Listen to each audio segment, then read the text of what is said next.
great pleasure to join you this morning and to welcome you to the 2019 Antitrust and Competition Conference here hosted by the Stigler Center and the University of Chicago Booth School of Business. It's a particular pleasure to say a few opening remarks at this conference. Before I joined the administration at the University of Chicago, or as my faculty friends would say, joined the dark side. When I was a faculty member, I had thought a lot about the interaction between business and politics, the political context of business, regulatory context. And so I'm particularly pleased to see that we have now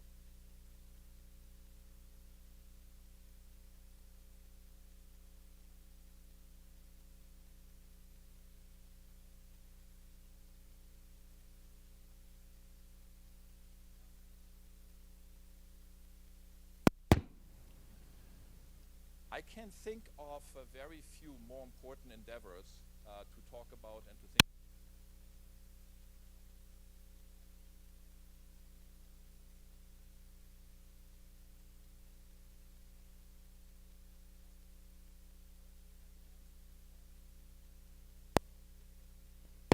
Variety of different fields. It's now almost 130 years old. There's a bit of a debate whether we're 129 or 130 years old. Like everything at Chicago, that's contested as well. But the university has always had this commitment to challenge conventional wisdom, to go against the grain, and to be committed to rigorous, intense inquiry and open dialogue on important issues of our time. The Stigler Center is one instantiation and expression of that in its commitment to understand and assess the challenges and interactions between politics, business, and the economy. Last year's conference, where I had the pleasure to participate, at least partially, focused on industry and spheres where digital platforms were particularly important and what the consequences for competition and the regulatory environment were. Over the next 2 days, you will continue this discourse and this debate and discussion on digital platforms. Topic this time is digital platform markets and democracy, a path forward. I call that a rich agenda as I've ever seen one. But of course, it is a hugely important topic, and the discussion couldn't come at a more important and appropriate time, and I very much applaud Guy and Luigi for leading the way in putting this together. So overall, I'm delighted that we have been able to bring you all here to the University of Chicago. I know this will be an intense 2 days, full of ideas, full of debate, full of discussions. So enjoy your time, and I hope it will be a productive 2 days. Thank you very much.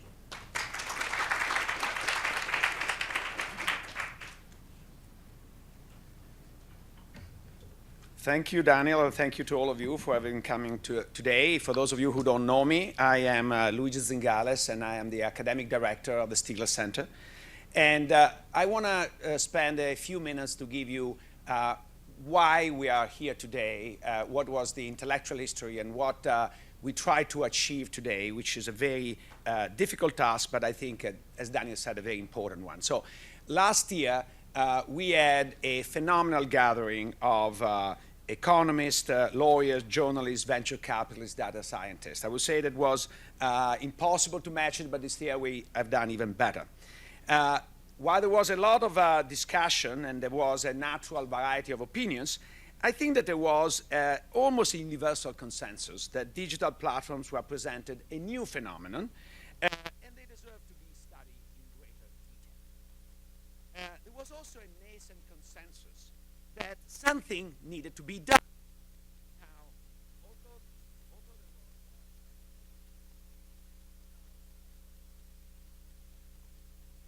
Is it working here? Yeah.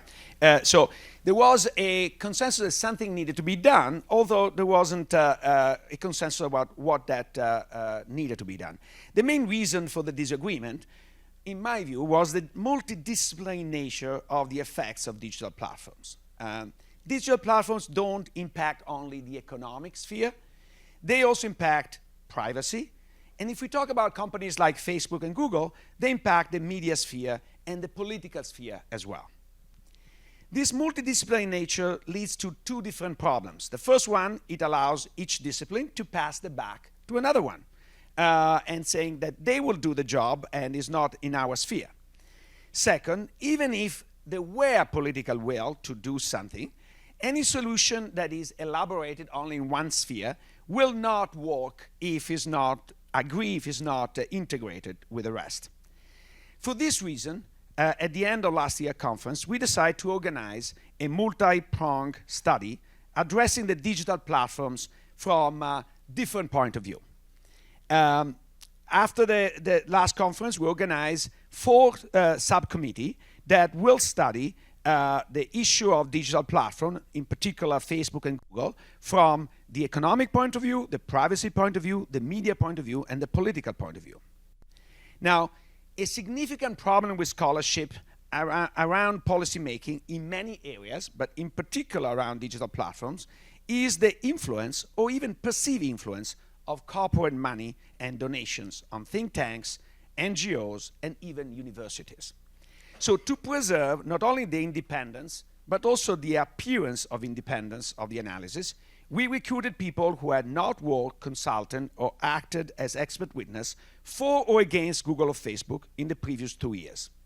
Furthermore, we accepted funding for this initiative only from the Sloan Foundation, and we're very grateful for this, another independent and respected third party. And the Stigler Center is not funded in any way by Google or Facebook.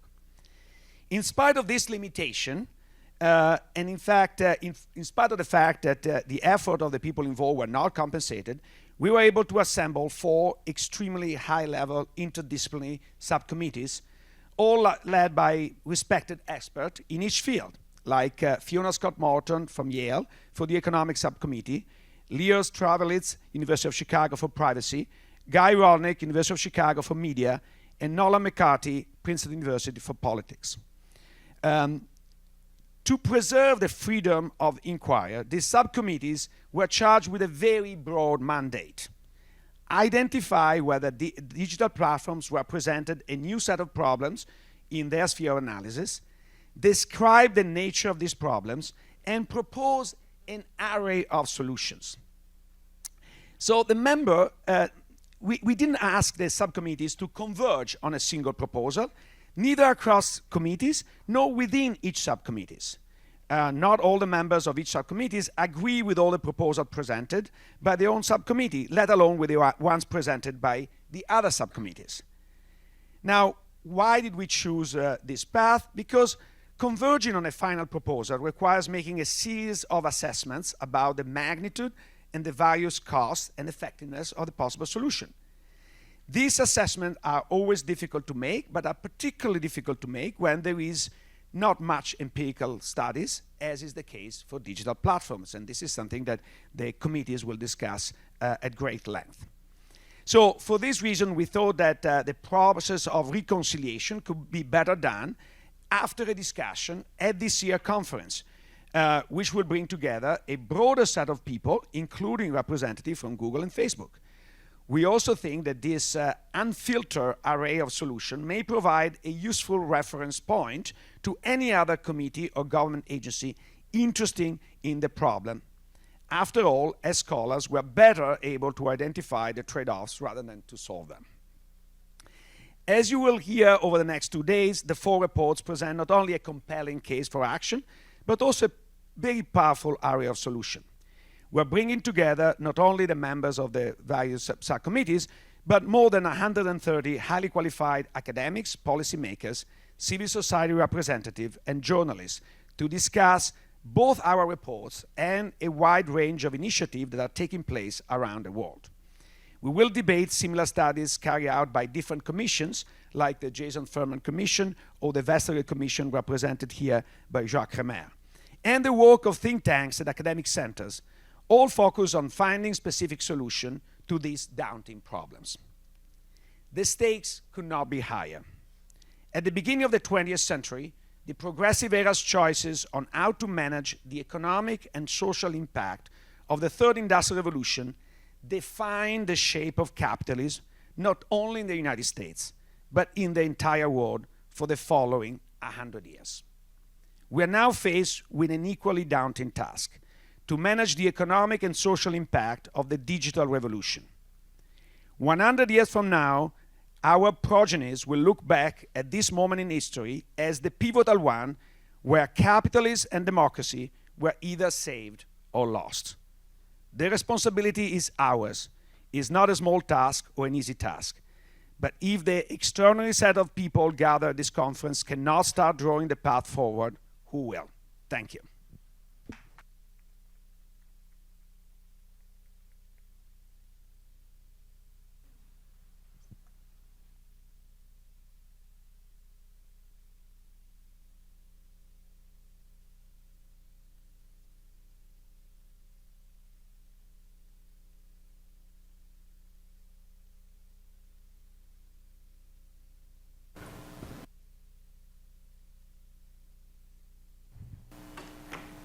The first panel will have Fiona Scott-Morton, who is the head of the Economic Subcommittee, present some of the results, and then Matz and Randy Picker discuss this, and then there will be a broader panel discussion for the first an hour and a half.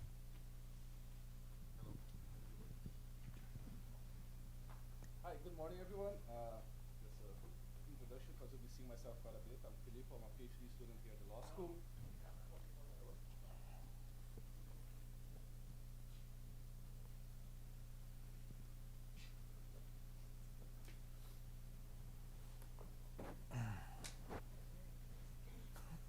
Yeah, it's not obvious.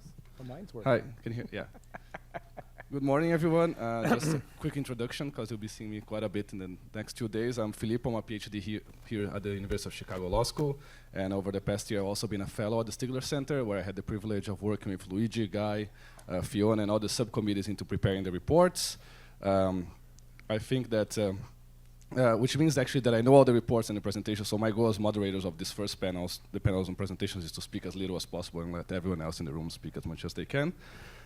Just as Luigi mentioned, so we structured the first four panels for each subset of panels. So the report presentations in a way that first the subcommittee chairs, Fiona and the others, will have an opportunity to present for 25 minutes maximum and summarize the reports. And then we had very broad goals, as we just said, which is mostly to figure out like what the problem is and what are potential policy solutions.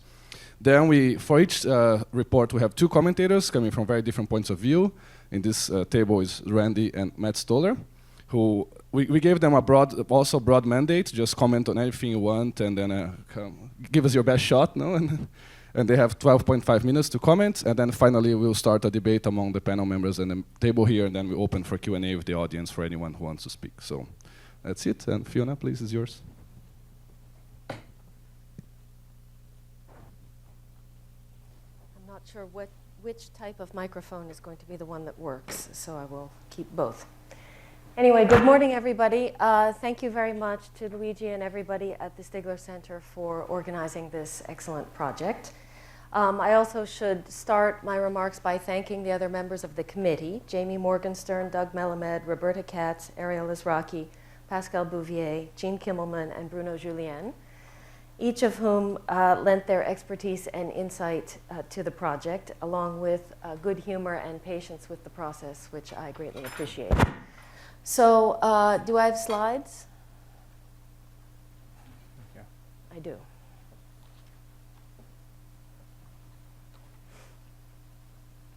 And is there a clicker or not? There we go. Thank you, Rachel. Okay. So what I'm going to do is give you the 25-minute summary of this report. The report is finished, I'm happy to say, and will be released publicly as soon as we are finished here today, thereby allowing me to control the message and make sure you all understand it properly. It is actually about 90 pages long, so if you don't want to read 90 pages, you can just listen for the next 25 minutes. Okay. What the committee determined was that the characteristics of digital platforms are quite unique in combination. So we have economies of scale that are due to low or often zero marginal cost. Economies of scope, because a platform has an installed base and can sell more than one service to that platform.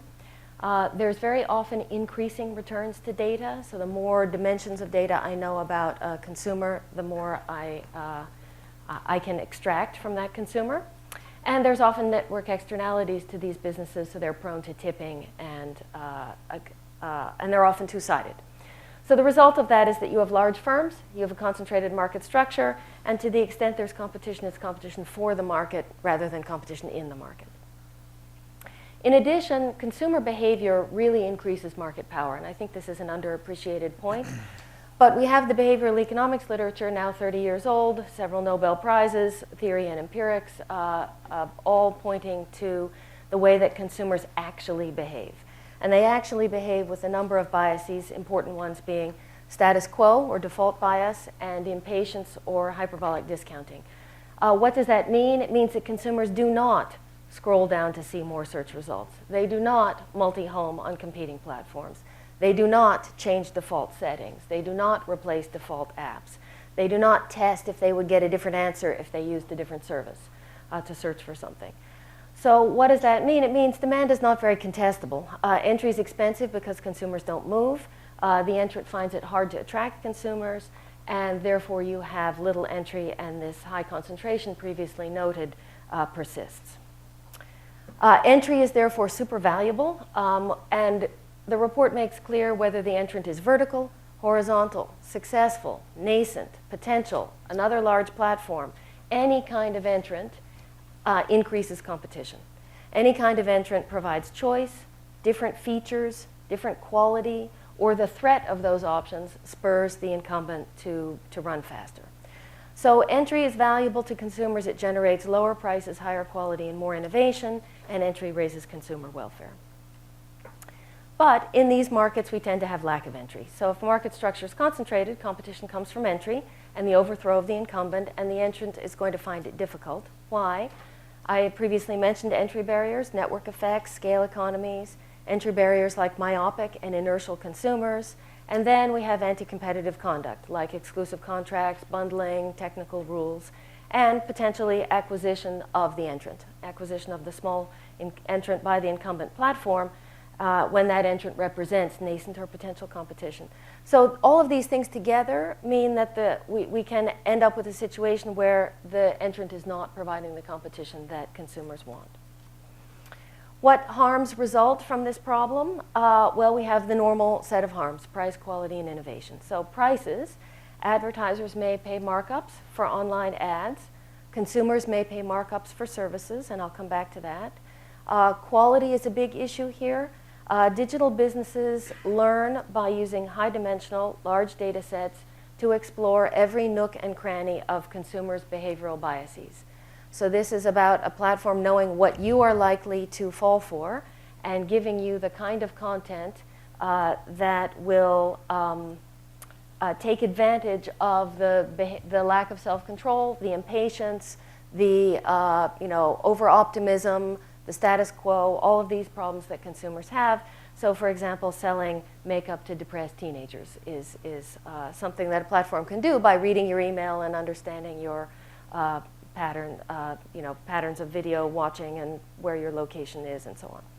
So framing, nudges, defaults, etc. can direct a consumer to a consumption choice that is most profitable to the platform, but really represents low quality content from the consumer's perspective, right? The long run self, the patient self doesn't want to be consuming that, but that person ends up consuming that due to the detailed knowledge that the platform has about the consumer. Free goods. Free is not a special zone where economics and antitrust do not apply. Okay? Free means we're on the number line at the point where there's a zero. Okay? And the numbers go to the left and they go to the right in the positive and the negative direction. Free means a money price is set to zero rather than -2 or +2. And other numbers, and that's worth something. I'm giving my data and that's worth something. Okay, the third harm is innovation. Insufficient competition and entry result in harms to investment in innovation. There's a large body of economic research concluding that anti-competitive creation or maintenance of market power will cause a reduction in the pace of innovation. The lessening or blocking of innovative entry is of particular concern given its value to consumers. We can look back at the IBM and Microsoft cases, and I think it's widely thought that after the IBM case that freed the personal computer revolution, and after the Microsoft case that freed the internet revolution to happen. So the importance of innovation can't be understated here. What about investment? Venture capital has little incentive to invest in an innovative startup that's going to compete head-on with the tech giant, with the platform. In that case, the entrepreneur is more likely to want to invent a complement and then try to sell its business to the platform at an early stage. So the exit event here is creating an incentive to make a complement rather than a substitute. With lower entry barriers and no exclusionary conduct, imagine that was the world, okay, the entrepreneur could instead try to replace the platform. So instead of getting a small fraction of the incumbent's profits, they could try for all of the incumbent's profits. And that would be a very strong incentive to innovate and possibly a greater incentive to innovate.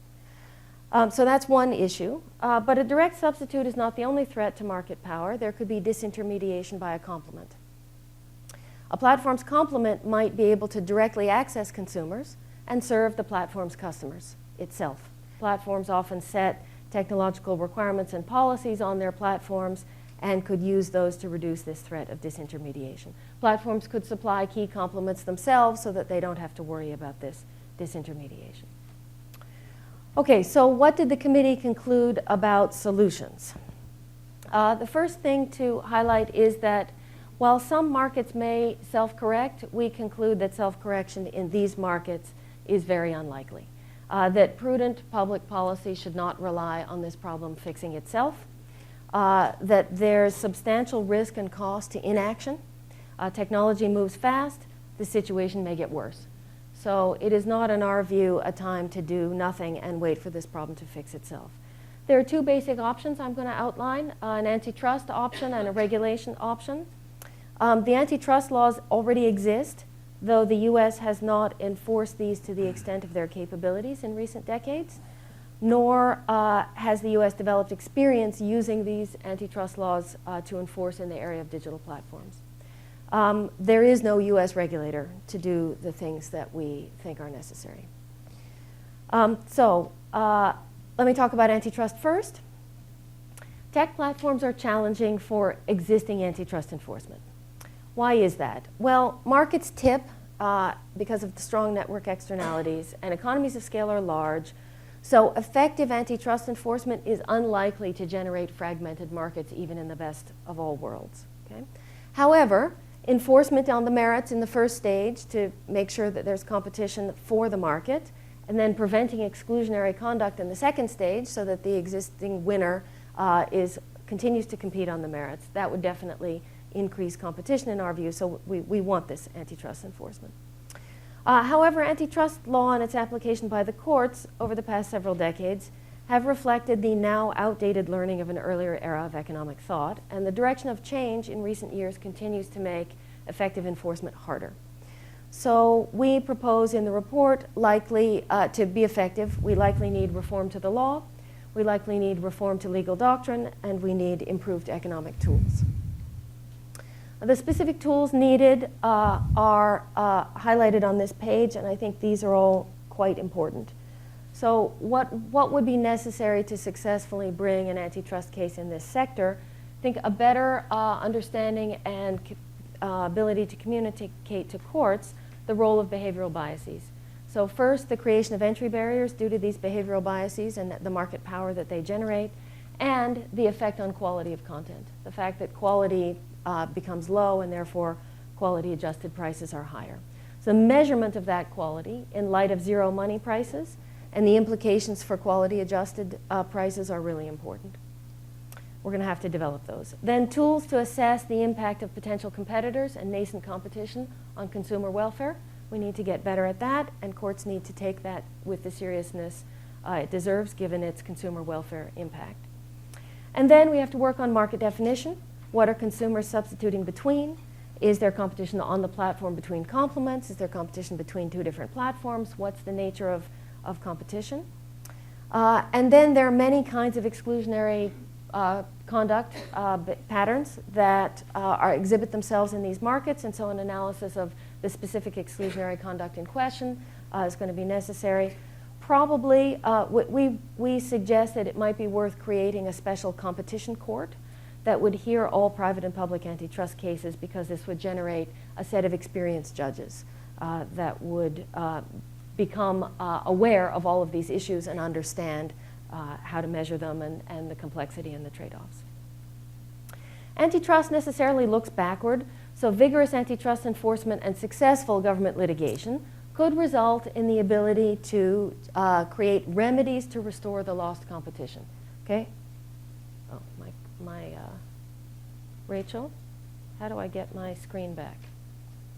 I can manage without it, I guess, but it's disappeared. Okay, so remedies to thank you. Remedies to restore the lost competition. Why is that important? Well, if you find liability and you assess a fine, okay, that doesn't do anything about your market structure. You have the same market structure you had before, and the government's coffers are a little bigger, but nothing else is different. So, so fines do not change market structure, and even ceasing the conduct in question, if the market has already tipped, that's not going to change the market structure either. What can? Well, divestitures can change market structure. So there could be divestiture of an acquisition, divestiture of data or sharing of data, or divestiture of a complement business. There could also be behavioral remedies. What do these look like? Requirements for non-discrimination, firewalls, requirements to interoperate. Okay? It's likely that vigorously enforcing the antitrust laws would increase entry and preserve entrance in digital platform industries, raise competition, and raise consumer welfare, particularly if we can employ these kinds of remedies that restore the lost competition. Okay?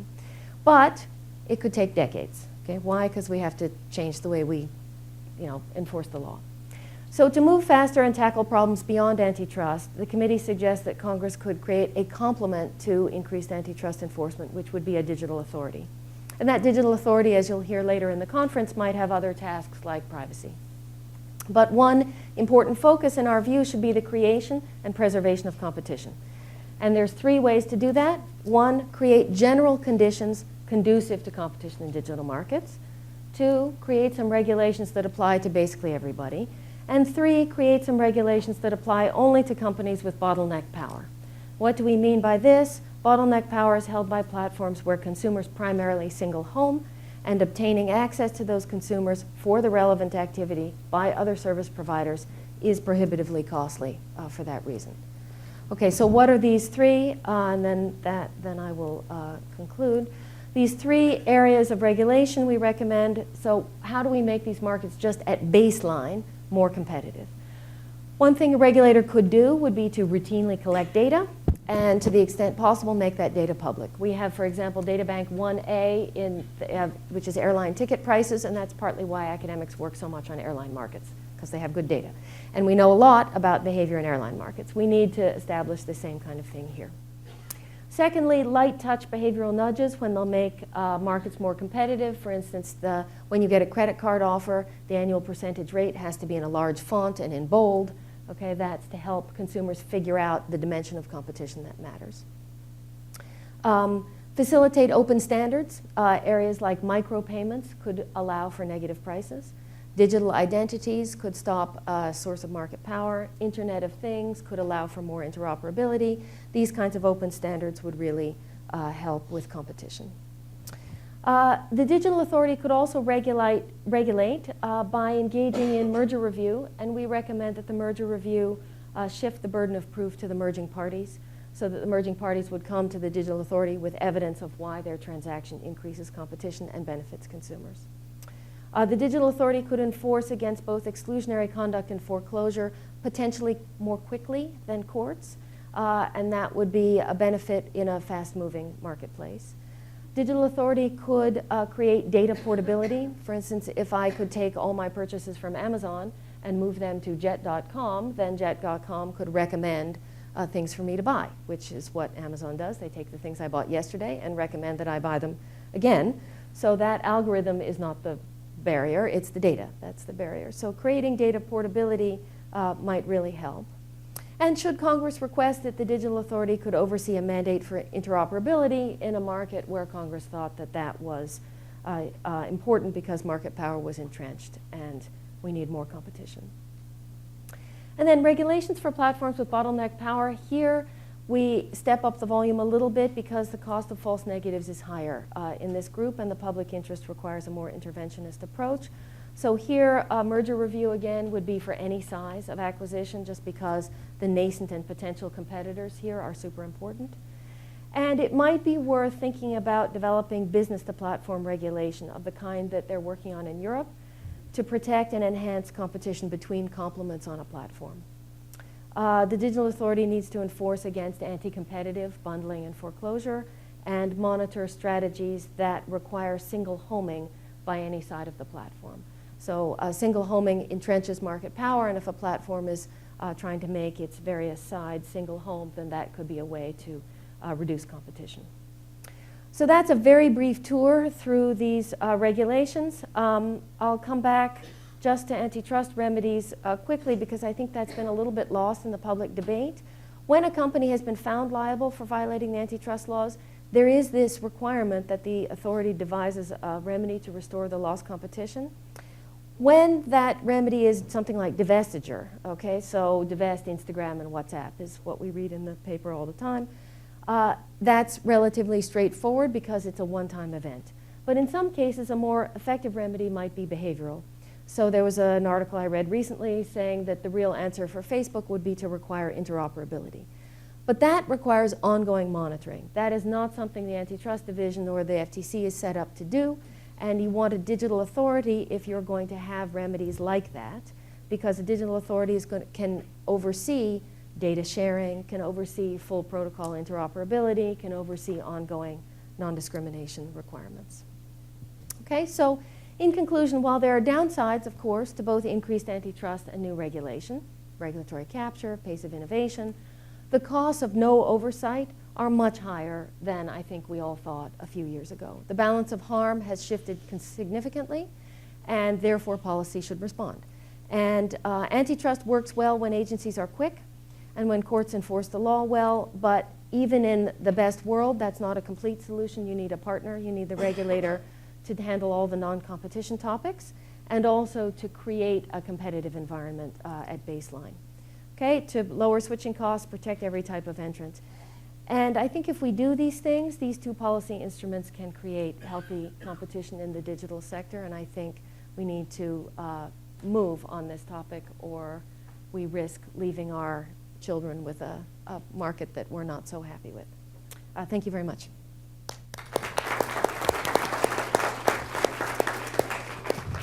Thank you, Fiona. Matz, please. I don't have slides. Come back. I have slide envy. I'm kind of embarrassed I made that joke. Okay. So thank you for inviting me to speak, and it is an excellent report. There's a lot of really, I learned a lot of really great information in it. And I have some critiques, but I want to point out a couple of things. So digital technology is not new. There's a sense that this is about the future. We're looking at technology. But many of the network dynamics cited in this document are not new either. The first digital computer was built in 1946. That date is almost closer to the Civil War than it is to today. In the 1950s and 60s, both IBM and AT&T had to deal with some of the dynamics that we're talking about, but they were operating in a world with very strong anti-monopoly rules, and they faced antitrust suits and regulatory choices very different than the ones today. We all know about the revolution in the 1970s.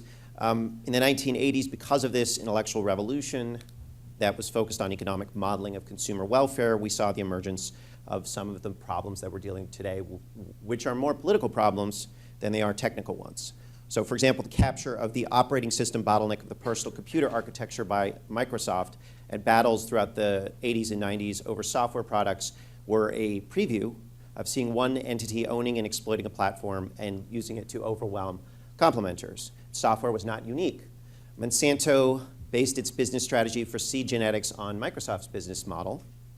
Microsoft encountered the last gasp of that old public policy architecture with the antitrust suit and the blocking of the purchase of Intuit and FTC investigations, antitrust suits in Europe and the US.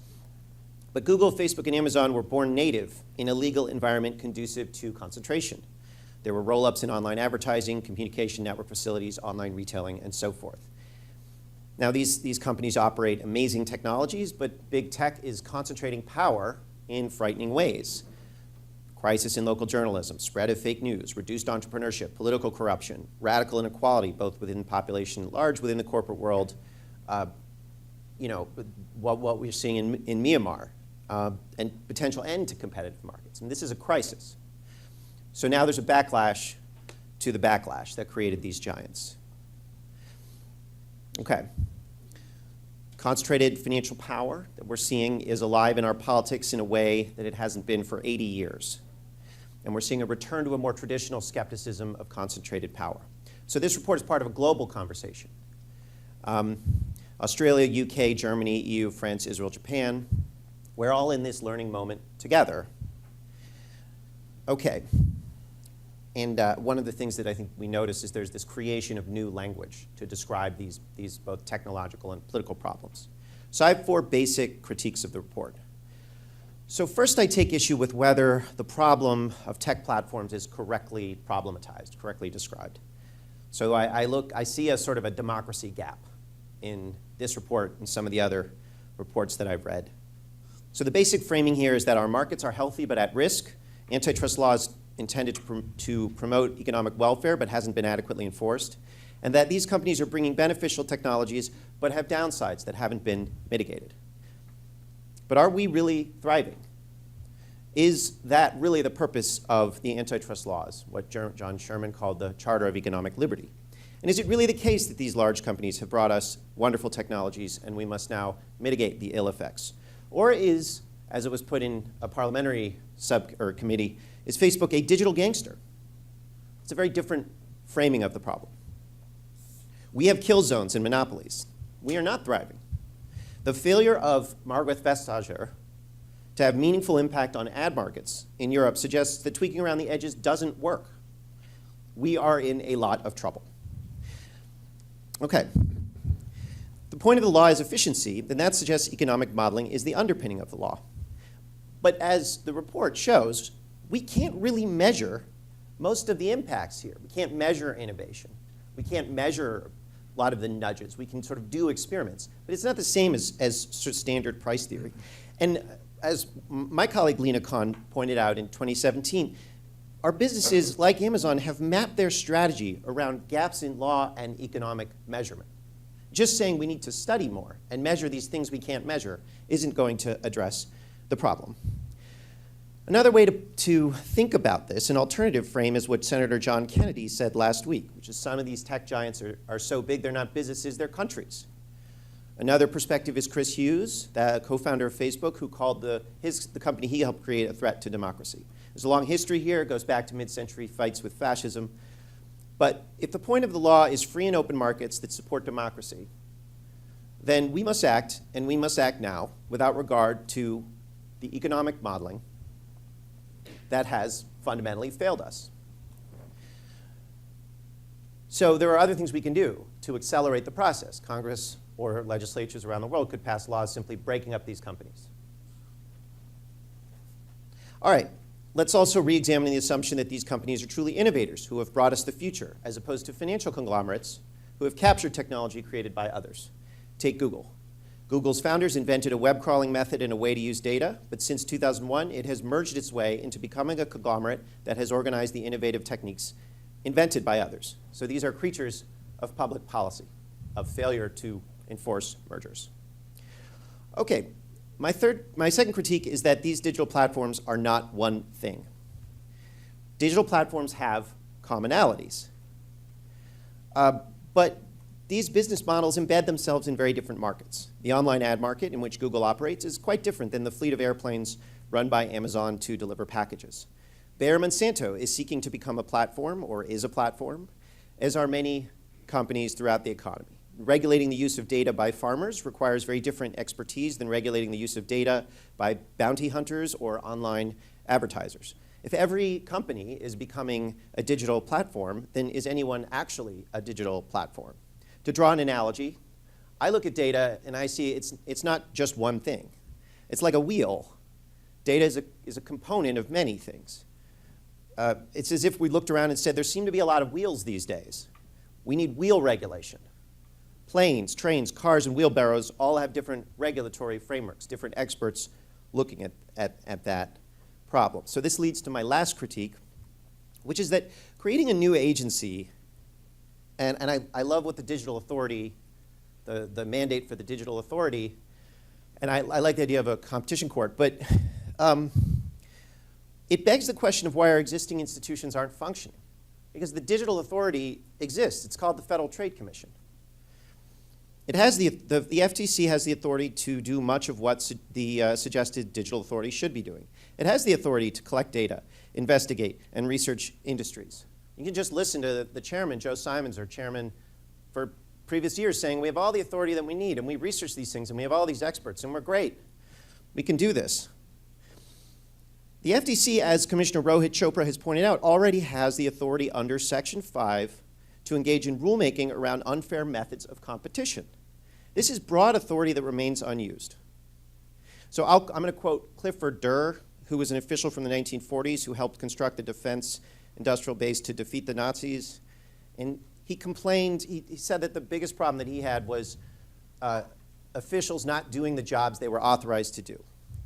Complexity, he said, was not nearly so great a problem as reluctance to do the obvious and simple things. So that's the problem we're facing. It's a crisis of the rule of law. It's a crisis of power. I'm going to close by once again stressing the urgency of what we face. James Landis noted in 1937 that private managements of big business, he was talking about U.S. Steel, possess a coercive force in effect that government, even with its threat of incarceration, cannot equal. Wyoming Senator Joseph Mahoney, a great anti-monopolist, said in 1934, many of the modern corporations engaged in interstate commerce are greater and more powerful than most of our sovereign states. Now it is up to us to carry on this tradition of making our markets and our democracies work.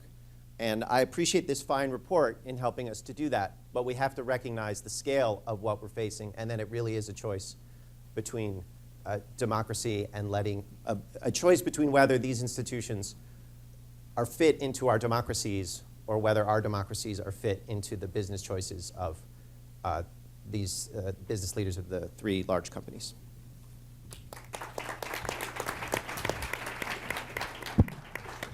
Thank you very much, Randy.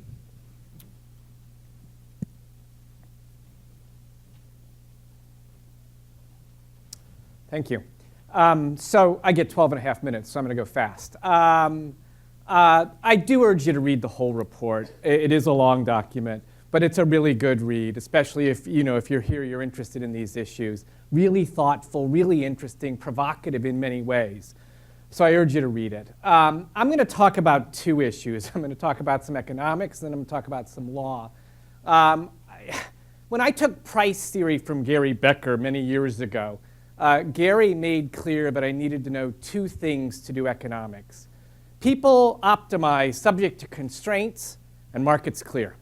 That's all I really needed to know. And if I confronted a problem and thought I needed to know more than that, I probably wasn't working hard enough. Okay, so and we think there are lots of markets where that works very nicely. And when we talk about these digital platforms, I think most of Apple's business is that kind of market. And I'm with Matt in saying I think these platforms are interestingly different. I think that's absolutely right. So Apple's been, until maybe recently, mainly about selling you stuff, selling you lots of stuff, where the prices are very salient, the costs are very salient. You know, the App Store comes out a year after they released the iPhone, not seemingly part of the original design. And now after the Supreme Court's opinion on Monday, what an interesting lineup there. Kavanaugh with the 4 liberal justices. That's going to be more interesting. I taught that case Monday afternoon when it came out Monday morning. That's good for the students to see that. But I think there are other businesses, other parts of these platforms where the prices that are being charged in either data, attention, and ads are not particularly salient. And I think then the question to ask is how do we think competition works in these sort of what I'll call priceless markets where they're not apparent or salient? And I think structuring that is one of the challenges of the age. And I think Part of the answer is it doesn't work very well. So we heard a little bit about what the FTC could be doing, and the FTC does do things. So there's this famous case of this flashlight app grabbing huge amounts of data. Do they have any market power? No, they don't have any market power at all, right? There's a zillion apps out there. There's no reason to think they have particular market power here in the online flashlight app market. But nonetheless, they were grabbing huge amounts of data. And why were they able to do that? Because no one could tell. It wasn't transparent. It wasn't visible. And in the face of that kind of thing, what we are going to do is we are going to regulate that. Whether that's the FTC, whether that's the GDPR in Europe, there's every reason to think in those situations where markets are not working very well that we're going to embrace that kind of regulation, whether that's at the European level, at the level of California. California has moved down this path more aggressively than the United States, but certainly the FTC has gone down this path as well.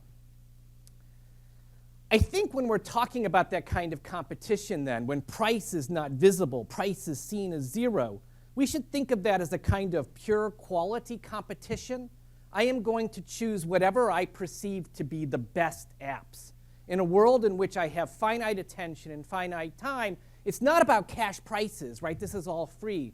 And I'm with Fiona in saying there's nothing special about free, right? Completely agree with that and the committee. But what matters here then is how that shapes the competition. And I think, again, the report talks about this kind of quality competition. And that's, I think, what we're seeing here. I think that's a kind of positional competition. I need to be the best at something. I need to be one of the top two. And when I say the top two, when you actually look at the evidence in these situations, there are clear two winners here, right? Facebook and Google. So when you look at the data in the Furman report, it's nice to have this relatively recent data. You can see, as it were, the share of attention, mind share, and the like that Google and Facebook are able to acquire here.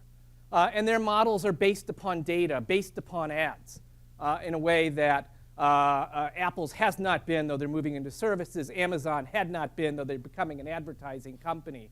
And Microsoft maybe less so than with the purchase of LinkedIn, who knows. This is not a new situation for us. We have seen this kind of priceless competition in the past. This is what radio markets looked like originally. It's what television markets looked like in the 1950s. You were not charged a cash price in those situations. Competition was literally a click away, right? When I tell students you had to touch the television to change the channel, they're amazed by that idea. But that is, of course, how it used to work. It was literally a click when you did it that way. And the way people exercise market power in those markets is they show you more ads. They degrade the content, right? No one thinks that the best way to tell a story is to get to a great point in the story and then stop for 3 minutes to sell hamburgers, right? But that's what they do because that's an effective way to make money given the limits. And so market power in these markets is not a new idea as well. Again, Matt was talking about the history. Agree completely there. I think we need to attend to that history in those situations. Now, as the report recognizes, targeted ads are sort of a wonder in some ways. So the ability to both elicit information, and I think the Facebook like button is like one of the great inventions of the digital era. The ability to give you targeted ads when Facebook says, Randy, we know you're a lawyer, you're interested in grammar. I hope they're not saying, Randy, your grammar's not that great. But that's what they do. They want to sell me those ads, and sophisticated matching between ads and consumers, again, as the report recognizes, that's all a beneficial technology, and in competition would benefit both the advertisers and the consumers. So it's not that technology which is the problem. Maybe it's the competition issues associated with it, and that's obviously where the report goes, and that's where I want to go next. So I guess I start here. So in 2007, Facebook said, we're going to be a platform. We're going to open the social network to other people. And if you're a competition person, I think you embrace that. You worry about, report talks about this idea that people open and then close later. But as a starting point, the idea that they're effectively opening up this API to foster competition, to create complementers who maybe will grow and have the chance to re-enter the original market, that's all great. But regulating that turns out to be hard. So the course I'm teaching right now at the law school, indeed I'm going to leave after this to teach this afternoon, is a course called Platforms and Network Industries. And we start with the telegraph and the railroad, and we end with these courses. And the history of regulation, of interconnection, is dead center in that course. You're a merchant generator and you want access to the electricity grid. How do we do that? It's the 1996 Telecommunications Act. We want to foster local competition. How do we create interconnections there? I think those kinds of regulations are very hard. It's certainly almost always done through a specialized regulator, sectoral regulation. So that's the natural path to go down. I understand why the committee has suggested that. I do think making those work is hard. And of course, what you see here gave rise to Cambridge Analytica. So you flow from this to Cambridge Analytica very quickly. Now, I'm a Cambridge Analytica victim, or at least so Facebook told me. I still don't know what actual harm I've suffered, but that's a longer discussion.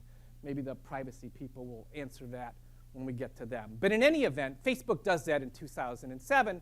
Again, the Furman report talks about sharing and portability and maybe forced sharing. I will say, but I don't think the regulators have been very friendly to that. So I think individual portability is not that interesting. I think coordinated portability is much more interesting. And I'll offer you two examples of what I call coordinated portability. So back in the day, when eBay was a big deal, new entrants came in. And the thing that really mattered on eBay is that you as a seller had acquired a reputation, right? That was embodied in some sort of doohickey, maybe even an avatar on the site. ReverseAuction.com enters and they say, look, we will move your information from eBay to our new website. That's what we'll do. And so they started to do that on Moss. An entrant is the ideal person to solve this coordination problem. And when they started to do that in 2000, the FTC shut them down. The FTC said that's a violation of Section 5. You said when you agreed to the eBay terms of services, you would do X, Y, and Z. You're not doing X, Y, and Z. 3-2 vote, so it's a close case. But there was a situation where really in the very early days of this, we could have had not just portability, but coordinated portability. And the FTC saw that as a violation of Section 5. I'll offer a second example. Second example is in the EU. And the issue here is scraping of Yelp, Google scraping Yelp. I see my friend Luther Lowe here. Friend, I don't know if we're friends. Are we friends? Luther will tell me. Yeah, exactly. Even Luther was uncertain about that question. We're acquaintances, certainly. In any event, scraping is one of the things that the EC sees as a potential violation. I've always thought that was more complicated, right? So you've got all these consumers on the Yelp site, consumers writing reviews for other consumers, so it's a consumer-to-consumer situation. Yelp builds a search engine to go with that. Google, in my context, is the entrant into that market. Google says, oh, consumers, it would be very hard for you all to coordinate a move to a better site. Maybe we've got better search. Maybe we've got better ads. We would like to help you coordinate that move, and how would they do that?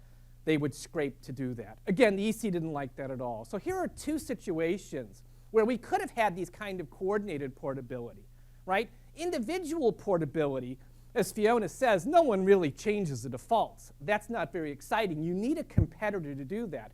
I don't think the track record on that so far is particularly good. All right, I'm going to talk Germany briefly. I've got about a minute and a half. As you know, Germany came out with a really interesting ruling regarding Facebook in February of this year. The English summary is like 12 pages, and we're reading that in my data, in my platforms class next week. The key thing they chose to do there was to create silos among Facebook data. So data buys WhatsApp and Instagram, plus data, Facebook gets data from third-party sites. Without consent, direct consent, effective consent, the German Competition Authority is saying Facebook can't get that information off of third-party sites and can't, as it were, combine data from WhatsApp, Instagram, and Facebook in a single set. I do not think if you read the ruling, it's a traditional competition authority ruling. It's very much situated in privacy and constitutional norms. I'm not being critical of that at all. I just don't think it's a standard competition ruling. But what I want to do is talk about the nature of that remedy, and I want to offer some comparisons. So we have seen in Europe a couple of situations where we have engaged in what I'll call subtraction and addition remedies. So in the Microsoft case initially, Microsoft was required to issue versions of Windows with and without the media player. That was one of the remedies, a kind of subtraction remedy. Microsoft issued something like 35 million copies of XP with the media player, 1,787 without the media player. That remedy didn't seem to accomplish very much on the ground. Next remedy was an addition remedy. The addition remedy was to require Microsoft to have 14 browsers available when you turned on a Windows 7 PC. That didn't seem to accomplish much either. So I think there are natural instincts when you're dealing with zero marginal cost goods like software and IP to add and subtract or to multiply and divide. I do not think those remedies have been effective so far. I'm out of time, so I want to stop. I do think the natural instinct here is the one that the report has, and that instinct is to say that it's going to be hard to change this in antitrust proper. We probably need to move down a different regulatory path, something more sectoral. That's what I'll be talking about at 2:45 in my class this afternoon if you decide you get tired here.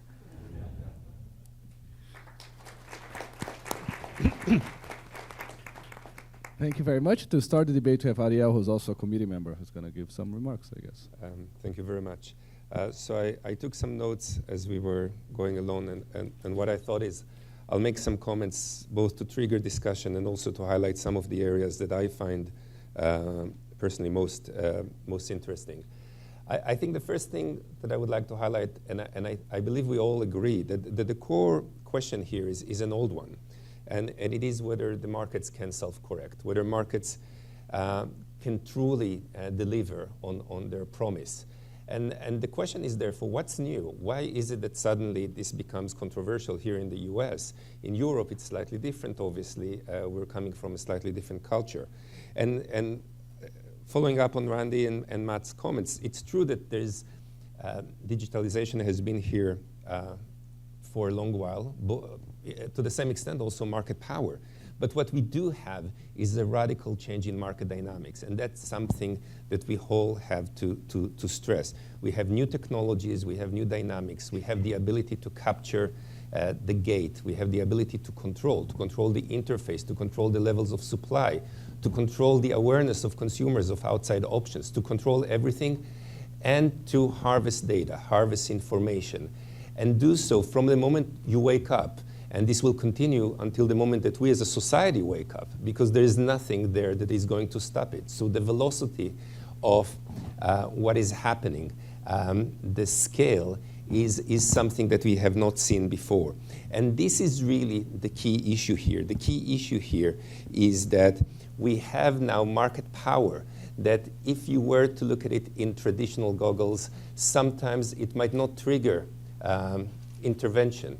You can achieve these days market power in means that are not familiar to someone that is looking at it in a very structured and basic manner. You can have a company, and I'm not talking here necessarily about Google and Facebook. You can have a company that was able to capture someone and can now exercise extreme market power over that locked-in person or locked-in group. And of course, this becomes even more significant once we look at the giants, Facebook, Google, Amazon. And in those markets, the assumption that the markets will self-correct, as Fiona mentioned, should be revisited.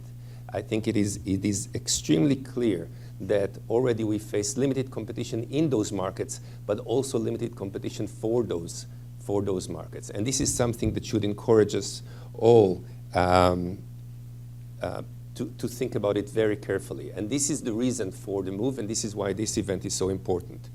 Second point. There is an old game in the background, and that's the game of creating doubt. And that has been for long the game that was played by the leading companies. And what is this game about? It is about intellectual capture, regulatory capture. It is about flooding the market for ideas with information that suggests that maybe there is something positive, that maybe there is doubt.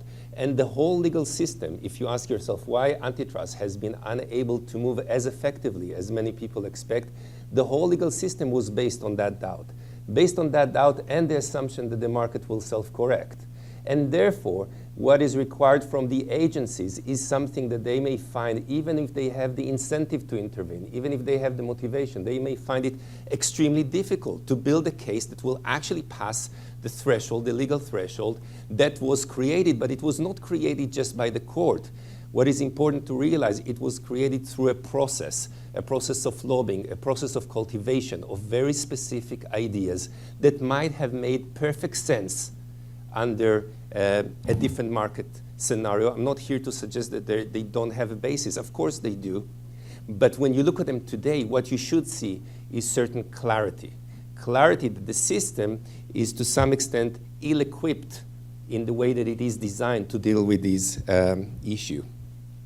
So the way that we demand proof, the way that we demand agencies to build a case really undermine their ability to instill change. And even if when they, after they self-police themselves, go ahead with that, what you have are courts that were, I wouldn't say captured, but let's say to the very least, were educated in a manner, judges that were educated in a manner that they will view that through very old goggles and will tell you, well, we're not certain that there is harm. There is some uncertainty here. And this goes back to why do we need a second option, the regulatory option, because the system as it is handicapped by its own jurisprudence. And that's the reason that you need to have some sort of an alternative route.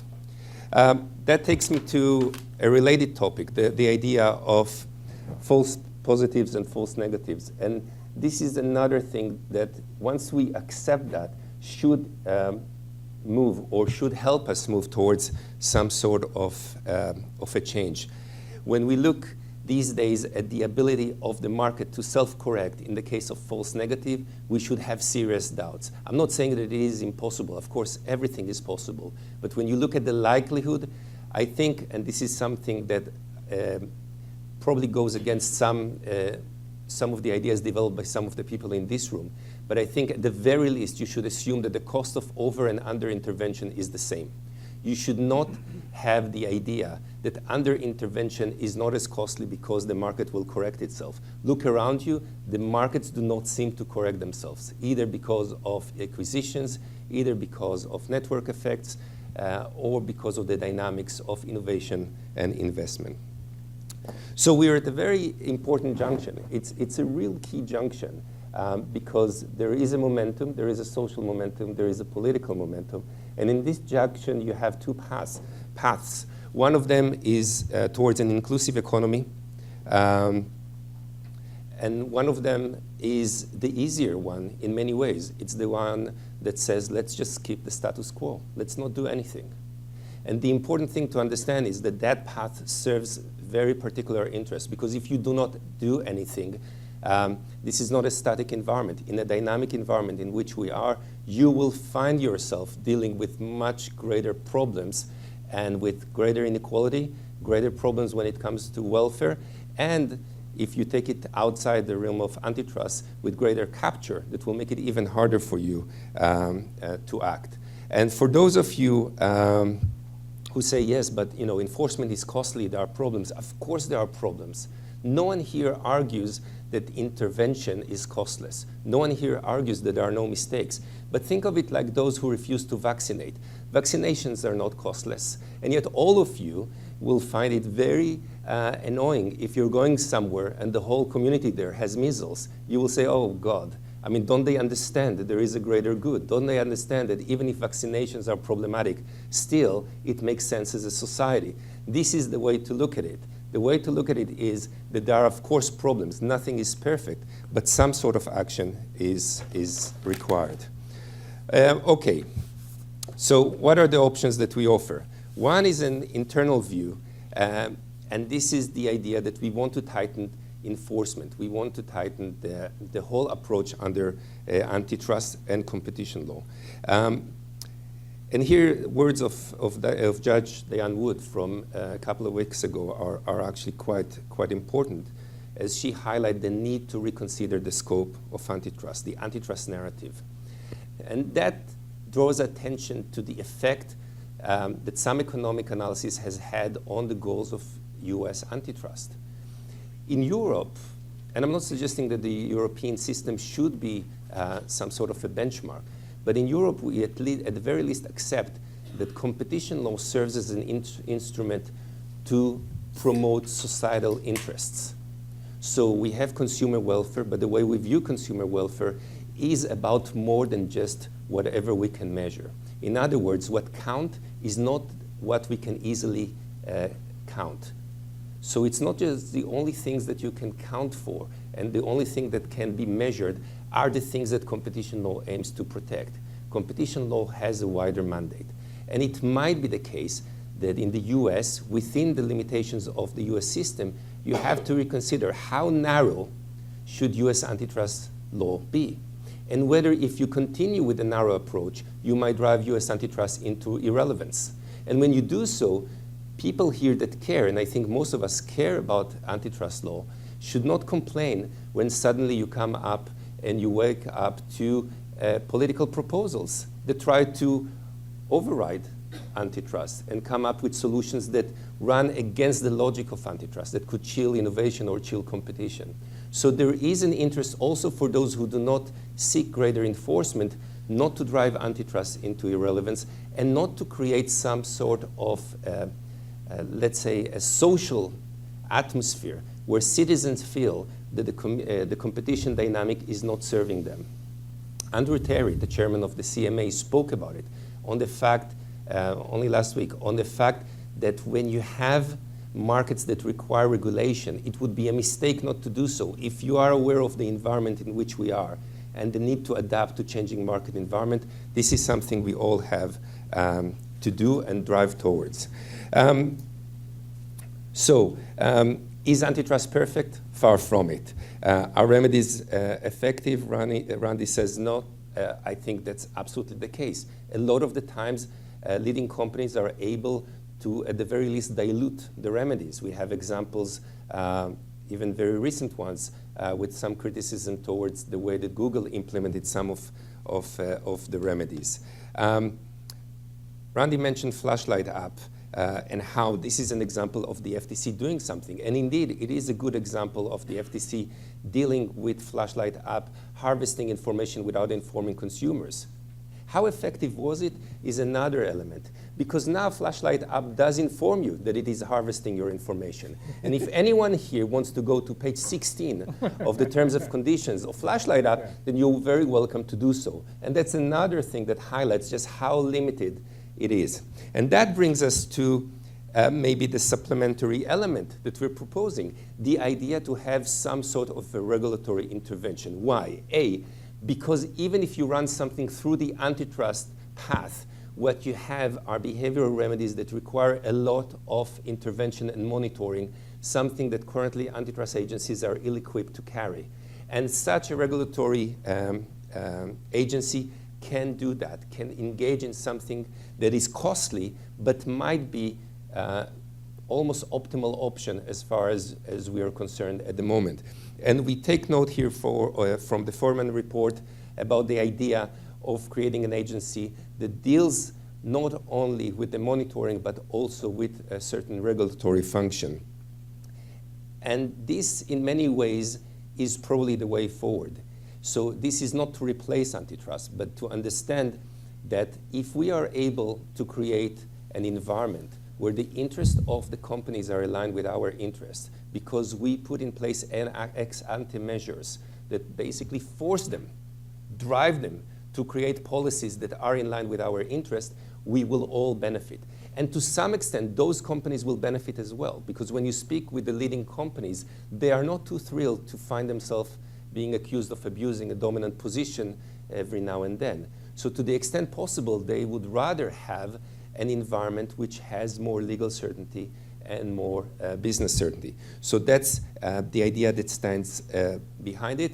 And as Fiona mentioned, it can be a regime that have several angles. It can be a regime that is relatively relaxed when we deal with the whole market, but once you deal with bottleneck situations, then you have increased responsibilities. This is something that you see from other industries. Sometimes it is in the form of voluntary code. I think where we stand today, this should be very different from a voluntary code. This should be a call for all of us to take action. maybe last comment. Some people will say that this is some sort of a revolution trying to change. And I think it is very important to frame it as evolution. Because all the things that we discuss are not done as some sort of an undetached revolution that does not take into account the basic principles, the need to sustain effective competition, the need to sustain the incentive to invest and the incentive to innovate. What we're proposing, even when we're dealing either with tighter antitrust enforcement, is to take all of this into account, but also appreciate that no action is no longer an option. We have to take some sort of action in order to ensure, and as Fiona says, that future generations actually benefit from the environment, from a competitive environment.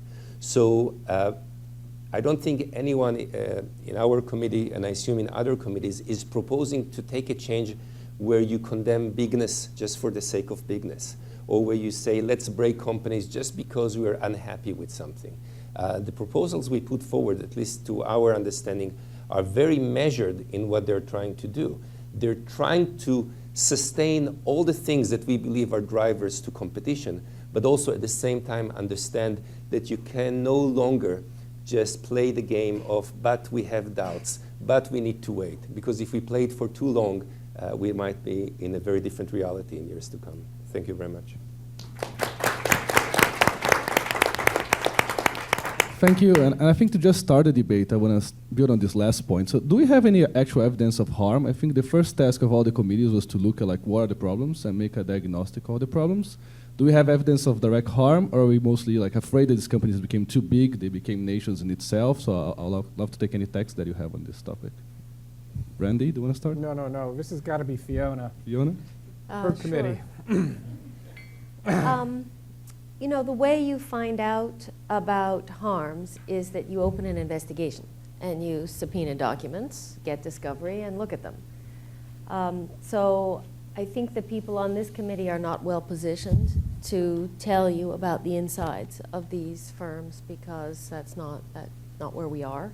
We don't have access to that information. I think the anecdotal information that we put in the report is is of sufficient concern that that's why it's in the report, and that's why we come out the way we do. So there are studies of venture capital and kill zones and the direction of that money. There are studies of the nature of content and what harms that content is doing to the consumers of that content. There are very large and persistent profits attached to large platforms that are, to an economist, evidence of entrenched market power. Normally, large and persistent profits attract entry. And so on. There's more detail in the report, but I think we're at a stage where we can see enough as outsiders to make the recommendations we make, but being able to pinpoint here's the dollar amount from this or from that or from the other would require somebody actually doing an investigation. You know the answer to this. Well, I mean... It's the end of the country as we know it, right? Well, I don't know. I mean, genocide in Myanmar seems like a harm. I mean, it's like, I feel like there's a little bit of, how was, aside from that, how was the play, Mrs. Lincoln, going on here? I mean, 2,000 out of 3,000 American counties now have no daily newspaper. Okay, like that's unprecedented. We've had newspapers going back to the 1790s, early 1800s, and newspapers are a bulwark of democratic forms of governance. And this is just because Google and Facebook took all the ad money, right? I mean, that seems bad. I mean, I don't know if we're willing to trade away democracy and newspapers for slightly more relevant advertising. But I'll say I think that's probably a bad choice. And there's enormous amounts of harm. And it's kind of a joke that we even have to have the conversation about whether there's a harm. I mean, open your eyes, right? Open your eyes, look around. Like, the world is on fire. And the world is on fire not entirely because of these platforms, but these platforms, light a lot of fires kind of all over the place. So, I also just want to note one kind of one piece here as I'm listening, which is just like, this is not that complicated. Like, this is not like building moon bases on Jupiter. Like, we allowed, I think John Cuoca pointed out that there were 600 mergers of GAFA from the early 2000s to the 2018 or something like that. We could have just stopped one of them, right? There hasn't been any governance for 40 years. Like, this is not that complicated. Just do a little bit, right? I mean, this is not that complicated, and the harms are obvious. There. Ready? So I'll be less that way. Look, my operative assumption is that Google and Facebook have market power, at least on the consumer side of the market. I don't have the information to know whether they do on the advertising side of the market or not. I could easily imagine they do. But I assume that they do vis-a-vis consumers, and both of those companies do. And they exercise that market power to show more ads, to grade the product in all the ways that I think you talk about in the report and that I agree with. So that's it. Now, you might see that as under US antitrust doctrine, that per link line, that's a legitimate exercise in market power, right? I look at my antitrust casebook co-author, Doug Melamed, in the audience, who was on the committee. Yes, we agree on that. He nods, thank you. So that's a legitimate fruit of the market power. So that's why if you want to do something about that, I don't think antitrust proper is necessarily the right place to do that. On the newspapers, man, I care about democracy too, so I want to take that just seriously. That's the world I live in as well. And the unfortunate reality is that, and I wrote a paper on this at some point, the advertising tends to bounce around between 2 and 3% of GDP in the United States over time. And each time a new advertising platform shows up, whether that's radio or television or cable, it's not as if the number of dollars going into advertising changes. So you have more competitors for those advertising dollars, and that's obviously had a dramatic effect on newspapers. I mean, the amount of money that's been sucked out of the newspaper business, it's amazing any of them are still alive. I think that's a separate problem. I'll just say that. Well, I mean, but then you're not relevant. Well, I'm an academic. That's a given. No, look, I mean, I have to say, this is irresponsible and reckless. Not irresponsible. It's completely, not irresponsible. It's irresponsible. This is traditional antitrust analysis. You may say I should be in a different business. I should be in the business you're in. Okay, that's fine. I think it's irresponsible and reckless to look at the problems that have been induced. And first of all, you're wrong about the advertising market. People who've studied the advertising market can look in. Well, look, I mean, you're an expert in antitrust, and then you make nonsense assertions about the advertising market, and then you say— I studied the advertising market as well, just so we're clear. Okay. You have no idea whether I have or haven't, presumably. Well, I know you're wrong. Stop. I mean, I know Okay. Google owns the entire plumbing of the ad tech system, and to have you get up here and say that that's not true, and then just, I mean, again, I feel like we are in a situation that is a crisis, and to make pedantic points about the nature of advertising markets, I can't believe that we're actually in a conversation. It's like climate change denial. It's the same thing. Ariel, do you want to jump in and say? I Sorry, just Fiona, wanted please. to respond to the irrelevant point. I think that if you think your work is irrelevant because you're an academic, you probably shouldn't come to this conference and present. That would be one thing. But also, I feel that academics really have a responsibility to work on things that are important and relevant. And if they're going to come and talk, they should be prepared and talk about things that are important and relevant, and not try to distract the world to something that isn't relevant. Okay, I'll let the world judge whether what I said was relevant or not. Okay, but if you are saying it, then I just think we all have to infer that you think it's important and right, and that you would like public policy to be guided by what you're saying. And I feel that academics who are going to come to these kinds of events and have opinions, that I would like my opinions to be taken seriously, and that I think that I'm not saying things that I don't think are true or relevant. So that's a really important standard, and I think academia has failed society to a certain degree by not having that attitude more often, and as a result, public policy is, I think, drifting away from evidence and from really good content because we're not helping enough to drive it there. So that's That's my opinion. I stand by everything I said, and if you want to say it's wrong, that's fine, but I stand by everything I said. Ariel, any evidence of harm? Any thoughts on this? So a few points. I think it's quite obvious that yes. So what kinds of harms can you see? You have exclusionary harm, and you see it at least at the European level. So I accept if you don't have decisions here, maybe you have doubts. But if we look at ongoing investigation, so not proven if we talk about Spotify and Apple, proven if you think about the Google cases, a lot of elements of exclusion that are quite obvious. If you look at exploitation, which is important, I think it is quite often the case that when you look at the way consumers are treated, the opacity of the online system, the ability to target, the ability to mislead, to engage in behavioral and price discrimination, there is an obvious harm there. There is another harm, and that communicates a little bit with the story of advertising, and this is that what you have now are entities that are not competing, but actually are the creations or the creators of competition. Maurice and I, in our next book, Randy, because you plugged your book, so I feel, you know. No, Matt plugged his book. I'm joking. But we have a book called Competition Overdose, and we refer to the idea of the game makers, and that's another harm. What we have now are entities, the bottleneck or the gatekeepers, that have an ecosystem that they control from start to finish. And in that ecosystem, what runs the system is not the invisible hand. What runs that system is whatever hand they have and whatever they desire at a given moment.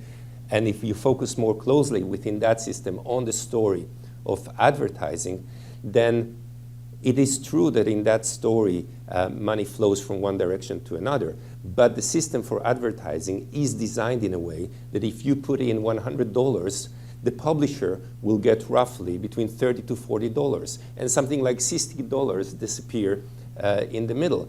And this is not something that you say, well, I wonder how this system was developed. I mean, I wonder what natural dynamics led to this. No, this is not a natural dynamic. This is someone that controls the system, designs the system to drive something that makes sense, makes profit. Now, it's true, not all of it goes to the platforms. You have some intermediaries. But the funny thing, and this is really interesting, if you look at it from a very narrow perspective, you'll say, this is the most competitive system I've ever seen. So many bids, so many, I mean, this is amazing. And that's the idea, that competition there doesn't deliver, because it's a competition within an ecosystem that was designed by others. And then we have the story of innovation when we speak about harm. And this is not something I'm going to open up here, and I'm sure it will be discussed. But there are very significant questions of whether innovation is optimal today. And when we ask whether it's optimal, what are the counterfactuals? No, we're not going back 200 years and asking whether it's better than having a horse and a pigeon. No, what we're asking is whether it's better than what it could have been in an environment that is more competitive. And that's the key issue here. And the last comment is, Randy, when you say that you don't think that something is generating harm, I accept your view, but I think this is exactly a reflection of the very narrow prism that has developed here in the US. So if you ask someone from the EU whether they see harm in something, what they will do is they will take the full matrix of elements that they believe that their competition law is designed to protect. And I'm not talking about something that you might find controversial, such as fairness. No, not at all.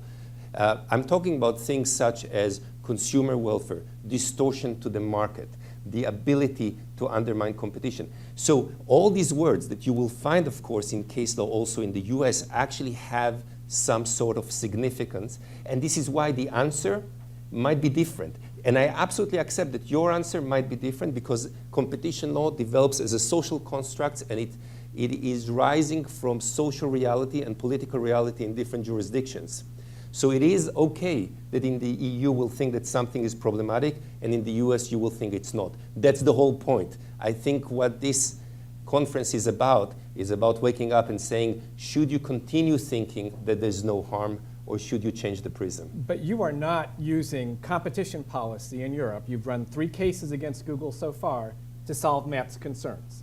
That's true. You're not doing that at all. So you've done Google Shopping, you've done AdWords, and you've done Android. What is it that we're None not of doing? that is going to funnel more dollars to newspapers. No, because our problem is not his problem. I mean, what we focus on is the consumer. Now, it is true that some businesses benefit from some enforcement and some lose. But you don't, I mean, what should be obvious, and I hope there's no doubt, is the enforcement, as far as a competition agency is running it, is not about giving more money to one or to another. The enforcement is there to ensure the consumer welfare, short-term and long-term, is optimized. That's the end of it.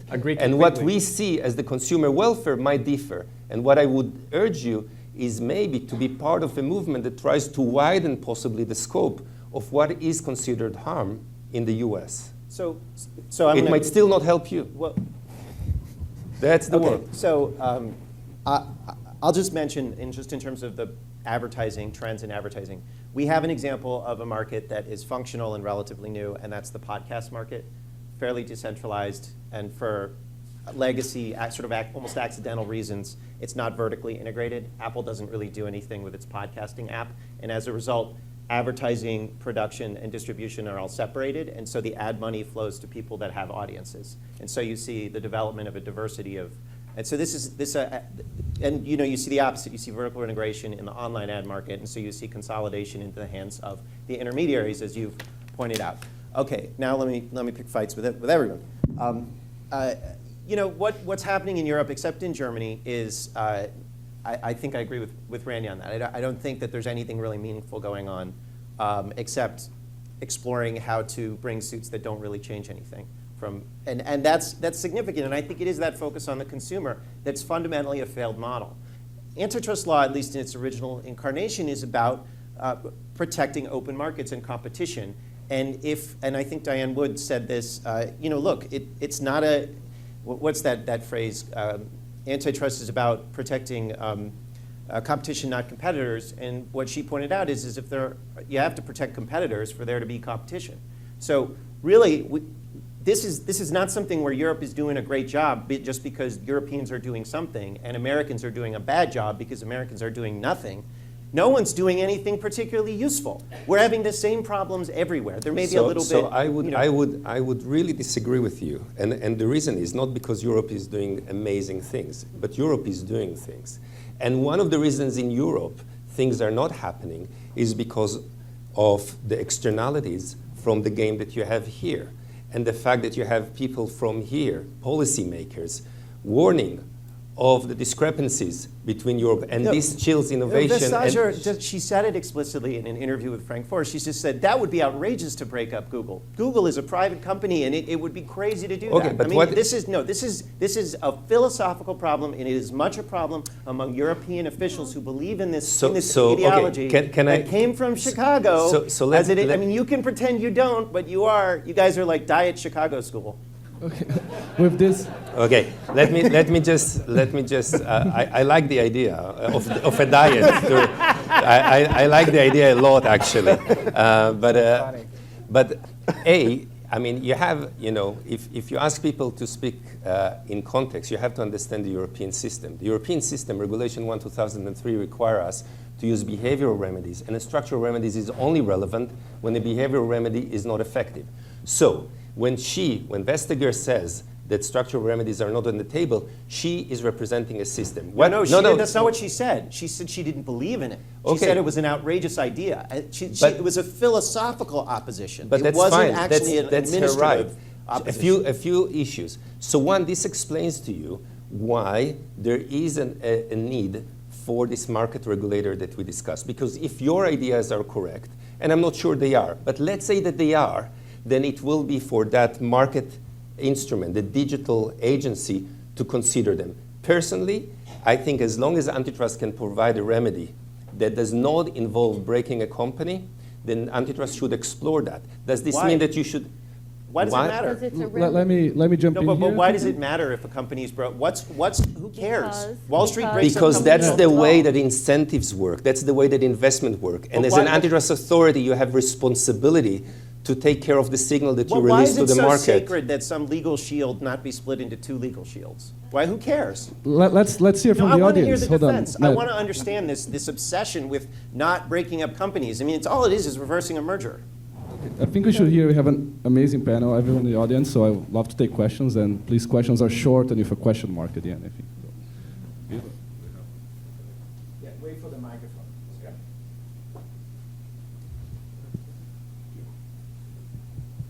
Hello. Mark, is it working? Try Is it talking. working? Yeah. Hi, Marko Milosavljević, University of Ljubljana. I'm also working with European Commission. I want to emphasize two things. I think it's very important what Mr. Izraki mentioned very briefly, and that is the word citizen, which is that we are very focused on consumers, and of course this is about competition and so on, but I think that the final good should be something that is very good also not just for a consumer as such, but as a citizen in a wider aspect. And as someone who's working with European Commission, I must also say that European Union, not just as a whole, but also in particular countries, is actually now trying to figure out in a number of countries what exactly to do and trying to deploy different tactics. We must not forget that the recent proposal by Austrian government and Austrian parliament needs to adopt the new tax. There is a Hungarian similar attempt. Slovenia is now drafting a new mass media act which will introduce the tax for this sort of things. And this has an effect also on the advertising or the money for newspapers, actually, because as you know, some of the European countries already got the money from Facebook and Google for their media companies, whereas in some cases they are paying voluntarily as a sort of money that these newspapers have lost. So something is being done. Thank you. Thank you. We're gonna have we have a whole report in the afternoon tomorrow about how to give more money to newspapers. So just let you know. I think we have over there in the back, please. If there's a question. I agree and disagree with a lot of different points, but aren't we talking in that these are opt-in services? So how do you regulate an opt-in service? I don't have to use Google. I don't have to be on Facebook. I don't have to be on Twitter as a consumer. It may be better for my life not to be on those services, but I mean, I don't have to use them to function. It's not like water or electricity or plumbing, which So I guess we got by with without for years that's too. not quite true. My middle child got accepted to university, and there was a Facebook page for all the kids accepted to her college class. She wasn't on Facebook. She had to join because she wanted to participate in modern society. I don't think these services are quite as optional as you imagine.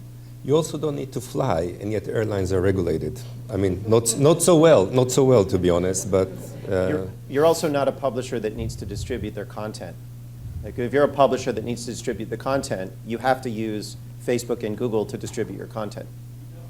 But I think Ariel's point is the most important. I mean, we have many markets in the United States, many of which everybody does not use. And yet antitrust laws apply to all of them, and many of them are regulated also. In fact, all of them are regulated to some degree. So the fact that different people use different markets is neither here nor there, really. Tim? Yep. Hi, thanks. So I want to join some of the chorus of criticism, maybe not as harsh as Matt, on Europe. I don't think Europe starts things but doesn't finish very well. I think that's the criticism. And don't take it personally. I just look at the Microsoft case as a great example. I'm not saying America's finishing was great, but the real player remedy, it's a good example. And I think that's among Europe, no place is perfect. And no one's saying every place is perfect. But this is, I think, Europeans have had this taste for very sort of intellectually interesting remedies that don't seem to be very effective, and maybe just don't have a history of structural relief. So I join that. But I don't want to beat up on Randy, but I do want to get into something with you, Randy, about this idea, which you kind of, and maybe I'll bring Doug into this too, that you think they're just fairly extracting the fruits of market power, and that's such antitrust tradition. So first of all, I don't think it's an antitrust tradition to tolerate monopoly profits. I mean, it's a recent tradition, but I don't think it's a historic tradition to say, oh, it's just fine, they're just collecting monopoly profits. And I guess I want to ask, since both of you, well, Doug was active in the Microsoft case, whether they really think the case for harm is that much different than in Microsoft. Microsoft was giving away a free product.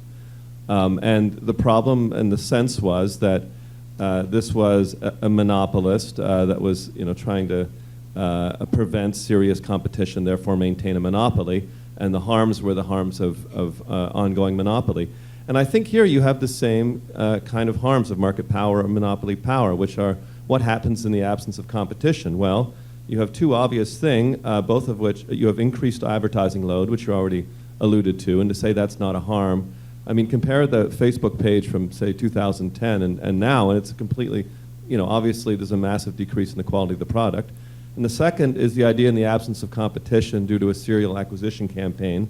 Let's just talk about Facebook, for example, that they've not had to take serious steps on either privacy or security control, and therefore have had both political effects in foreign interference, and also, as everyone's seen, a number of privacy scandals, which, had they faced competition, they may have been forced to do more about. So, when you say that, I don't really think you don't believe in the merits of competition, but the harms are the classic harms of lack of competition, is you don't actually have to improve your product. And Facebook hasn't introduced a new innovation in 7 years. They've just been sitting there. Most of Google's innovations are basically for advertisers. And so, these guys are just sort of sitting there, and the classic harms from lack of competition are all there. And so I don't think you should so easily just say those are the fruits of monopoly power, particularly if they're the result of exclusionary behavior. Is that a question to me, I take it? It's a little bit to Doug. I realize Doug's a member of the audience. Yeah. But Doug was involved in the early days of the Microsoft case, and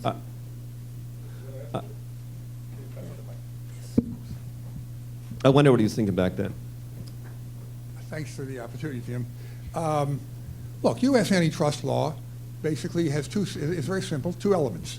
If the defendant engages in anti-competitive conduct, which means conduct that does not enhance efficiency by improving product quality, lowering costs, or lowering price, and as a result of that, it creates market power, he violates the antitrust laws. The reason for that is to prevent the creation of market power, except that if it's created as a result of efficient conduct, it's thought that we shouldn't punish the creator of the monopoly power because that would deter the kind of efficient conduct the antitrust laws were intended to promote.